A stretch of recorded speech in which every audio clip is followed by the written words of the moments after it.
Hey everyone, welcome to Raj economics and commerce classes. और economics MCQ series का आज है आपका डे नंबर 6, है ना। आपको पता होगा कि 5 दिन मैंने अपलोड कर चुका हूं ये वीडियो इकोनॉमिक्स से रिलेटेड एमसीक्यूज का क्वेश्चन, है ना। तो आज ये छठा दिन है, ठीक है। देखिए, एक चीज ध्यान रखिएगा, बड़ा ही इंपॉर्टेंट सेगमेंट है ये, है ना। किसी भी तरह के कॉम्पिटिटिव एग्जाम का आप तैयारी कर रहे हो और इकोनॉमिक्स आपका सब्जेक्ट है, तो ये सीरीज आपके लिए काफी ज्यादा फायदेमंद है ना। तो 25 नंबर क्वेश्चन तक हो चुका है, आज हम लोग 26 से देखेंगे, ठीक है। तो देखिए, क्वेश्चन नंबर 26 कहता है for a unitary elasticity of demand curve, है ना। एक ऐसा डिमांड कर्व जिसका यूनिटरी इलास्टिसिटी कितना है, 1 है, ठीक है। The amount spend by the consumer on a good, तो जो अमाउंट स्पेंड किया जाता है कंज्यूमर जो स्पेंड करता है गुड्स पे, वो क्या होगा। Increase when price change, decrease when price increase, increase when price increase, या रिमेन कांस्टेंट। तो देखिए, ध्यान दीजिएगा, मार्शल ने टोटल एक्सपेंडिचर मेथड बताया था to determine elasticity of demand, है ना।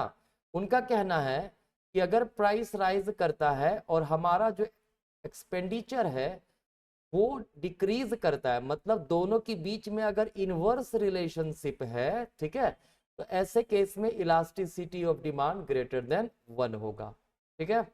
वहीं उन्होंने कहा है कि अगर प्राइस इंक्रीज हो और टोटल एक्सपेंडिचर भी इंक्रीज हो, तो ऐसे सिचुएशन में जो इलास्टिसिटी ऑफ डिमांड होगा वो लेस देन 1 होगा, ठीक है।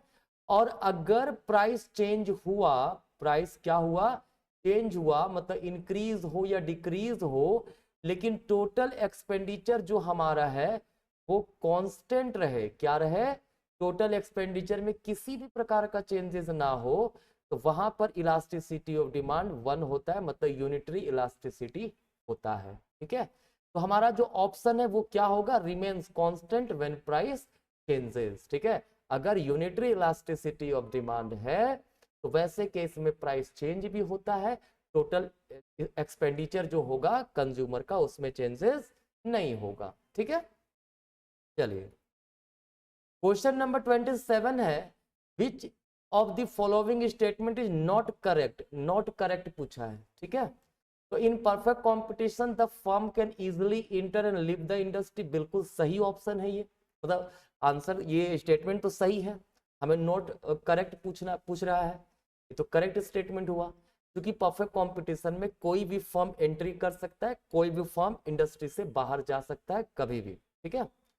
फिर कहता है in perfect competition there is a large number of independent seller, each too small to affect the commodity price, बिल्कुल ये स्टेटमेंट तो करेक्ट है, क्योंकि परफेक्ट कंपटीशन में बहुत ही लार्ज नंबर ऑफ सेलर्स होते हैं और एक इंडिविजुअल सेलर उस मार्केट के लिए इतना छोटा होता है कि वो प्राइस को चेंज नहीं कर सकता है, ठीक है। क्योंकि परफेक्ट कंपटीशन का एक प्रॉपर्टी आपने पढ़ा होगा, प्राइसेस रिमेन कांस्टेंट, ठीक है। नेक्स्ट है in perfect competition the product of all the firms are homogeneous और आइडेंटिकल, बिल्कुल सही है। परफेक्ट कंपटीशन में जो भी प्रोडक्ट होते हैं they are considered as homogeneous और आइडेंटिकल, ठीक है।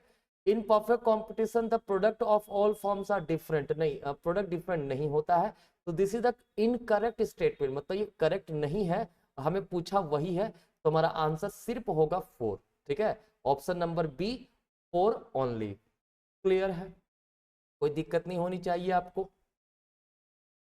तो नेक्स्ट क्वेश्चन है 28, क्या कह रहा है भाई, average revenue curve should be kinked in. देखिए, एक चीज ध्यान रखिएगा, मैं पहले बता दूं, आगे डिस्कस करूं उसके पहले बता देता हूं, अगर आप इकोनॉमिक्स के स्टूडेंट है ना, तो हमारा मोबाइल एप्लीकेशन जरूर डाउनलोड कर लीजिएगा, ठीक है।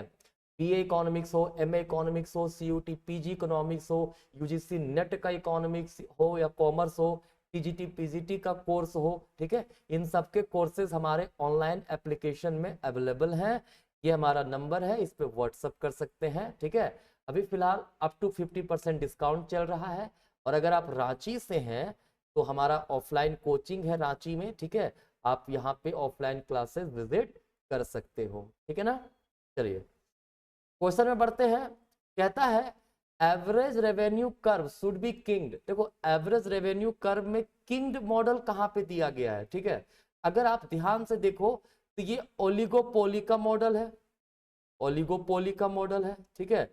और ओलिगोपोली में किस ओलिगोपोली का मॉडल है भाई, ये दिया गया था पॉल स्वीजी के द्वारा, है ना, पॉल स्वीजी के द्वारा। आपको पता होगा कि ओलिगोपोली में दो प्रकार के मॉडल होते हैं, एक होता है कोल्यूसिव, कोल्यूसिव का मतलब सभी फर्म आपस में मिलकर काम करते हैं, ठीक है। और एक होता है नॉन कोल्यूसिव, नॉन कोल्यूसिव जिसमें फर्म जो है इंडिपेंडेंट होकर के वर्क करते हैं, ठीक है। तो पॉल स्वीजी का ये जो मॉडल दिया हुआ था किंग्ड डिमांड मॉडल, ये है हमारा नॉन कोल्यूसिव ओलिगोपोली मॉडल का, ठीक है। इसमें माना गया फर्म्स सब क्या है, इंडिपेंडेंट होके काम करते हैं, ठीक है। और वैसे समय में प्राइस की रिजिडिटी भी पाई जाती है। क्या होता है, प्राइस रिजिडिटी होती है। मैंने ओलिगोपोली के सारे मॉडल एक्सप्लेन किया हुआ है, ठीक है, कुछ समय पहले, तो आप उसको देख सकते हो वो वीडियो, है ना। कहोगे तो मैं लिंक दे दूंगा, है ना। देखिए क्या है, non collusive oligopoly, option number C, this is the correct answer, ठीक है, कोई दिक्कत नहीं होना चाहिए यहां तक। चलिए क्वेश्चन नंबर 29 है। कहता है price control is one of the monopoly regulations which is most advantages for. देखो मोनोपोली में गवर्नमेंट के द्वारा जो प्राइस कंट्रोल किया जाता है, कहता है कि भाई नहीं इससे ज्यादा प्राइस आप नहीं कंज्यूमर से ले सकते हो। जैसे मान लीजिए दिस इज द एक मोनोपोली है, ठीक है, यहाँ पे इसका मार्जिनल कॉस्ट ये AR ये MR हुआ, ठीक है, प्राइस जो है इतना डिसाइड हुआ, क्लियर। लेकिन गवर्नमेंट ने कहा नहीं आप प्राइस P ना रख करके SOS रखोगे, ठीक है, ये प्राइस कंट्रोल किया गया, ठीक है। तो ऐसे समय में किसको बेनिफिट मिलेगा सबसे ज्यादा, तो देखिए ऐसे केस में प्रोड्यूसर को तो प्रोड्यूसर लॉस हुआ, ठीक है, लेकिन किसको बेनिफिट मिला, इसमें बेनिफिट मिलता है कंज्यूमर को, क्योंकि प्राइस कम प्राइस में प्रोडक्ट मिल जाता है। तो आंसर हमारा सी नंबर होगा, दी कंज्यूमर, ठीक है, इजी क्वेश्चन है हमारा ये। नेक्स्ट है hypothesis stating the firm seeks to maximise their sales revenue. देखो कोई भी प्रोड्यूसर जो होता है, ठीक है, जब वो प्रोडक्शन करता है तो मोटिव अपने पास क्या रखता है, या तो सेल मैक्सिमाइज करने की सोचेगा या तो अपना प्रॉफिट मैक्सिमाइज करने की सोचेगा, ठीक है। अगर प्रॉफिट मैक्सिमाइज करना चाहता है तो मिनिमम प्रॉफिट से ज्यादा अर्न करने की कोशिश करेगा, हायर प्रॉफिट लोअर आउटपुट बेचेगा। लेकिन सेल मैक्सिमाइजेशन में क्या करेगा, प्राइस थोड़ा कम रखेगा, लेकिन मिनिमम प्रॉफिट से ऊपर रहेगा, ठीक है, लेकिन प्राइस कम रखेगा, ज्यादा आउटपुट सेल करने की कोशिश करेगा। ये दिया गया है प्रोफेसर बोमल के द्वारा, जिसको सेल मैक्सिमाइजेशन थ्योरी भी हम लोग कहते हैं, ठीक है ना, कोई दिक्कत नहीं इस क्वेश्चन में भी। तो हाँ, ये था हमारा आज का 5 क्वेश्चन, ठीक है, इंपॉर्टेंट क्वेश्चन है सारे। प्लेलिस्ट का लिंक जो है वो डिस्क्रिप्शन में दिया हुआ है, अगर आप पिछले वीडियोस नहीं देखे हैं तो उन वीडियोस को भी देख लीजिएगा, ठीक है। बस कहीं तक मिलते हैं नेक्स्ट क्लास में, धन्यवाद।